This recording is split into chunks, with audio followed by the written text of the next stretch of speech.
നിങ്ങളുടെ ഇഷ്ട പരമ്പരകൾ എക്സ്ക്ലൂസീവായി സൺ നെക്സ്റ്റ് ആപ്പിലൂടെ തികച്ചും ഫ്രീ ആയി ഇപ്പോഴേ ആപ്പ് ഡൗൺലോഡ് ചെയ്യൂ. ഇനി അങ്ങോട്ട് ജീവിക്കാൻ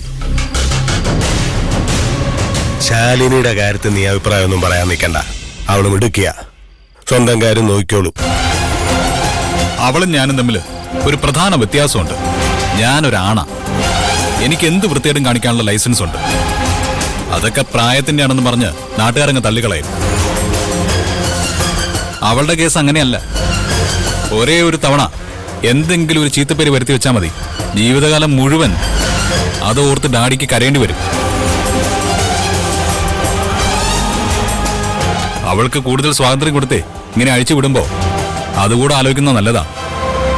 ആ, നാളെ വേറെ വല്ലവരുടെ വീട്ടിലേക്ക് കയറി ചെല്ലേണ്ടോളാ. അവര് നമ്മൾ കാണിക്കുന്ന ദാക്ഷിണ്യൊന്നും കാണിച്ചൊന്നും വരില്ല.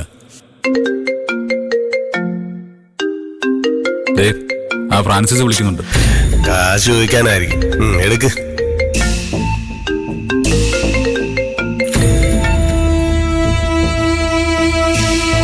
എന്താടോ? എന്തൊക്കെയുണ്ട് ഗോപാൽജി വിശേഷം? താൻ ഈ രാത്രി വിശേഷം ചോദിക്കാൻ വിളിച്ചതാണോ? ഗോപാൽജി നല്ല ചൂടിലാണല്ലോ. എന്തെങ്കിലും പ്രശ്നമുണ്ടോ? സഞ്ജയ് വീണ്ടും വല്ല കുരുത്തക്കേട് ഒപ്പിച്ചോ? താൻ കാര്യം പറയടോ.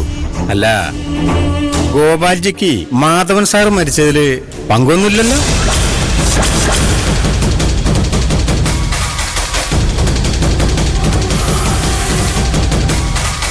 എനിക്കെന്ത് പങ്ക്? തനിക്കെന്താ വട്ടുണ്ടോ? ഞാൻ വെറുതെ ഒന്ന് ഉറപ്പിക്കാൻ വേണ്ടി ചോദിച്ചെന്നേ ഉള്ളൂ. അപ്പോ ഗോപാൽജിക്ക് മാധവൻ സാറെ കൊന്നത് ആരാണെന്ന് അറിയില്ലല്ലേ? താൻ എന്ത് മണ്ടത്തരമൊക്കെയാണോ ഈ പറയുന്നത്? മാധവൻ മരിച്ചത് ആക്സിഡന്റിലല്ലേ?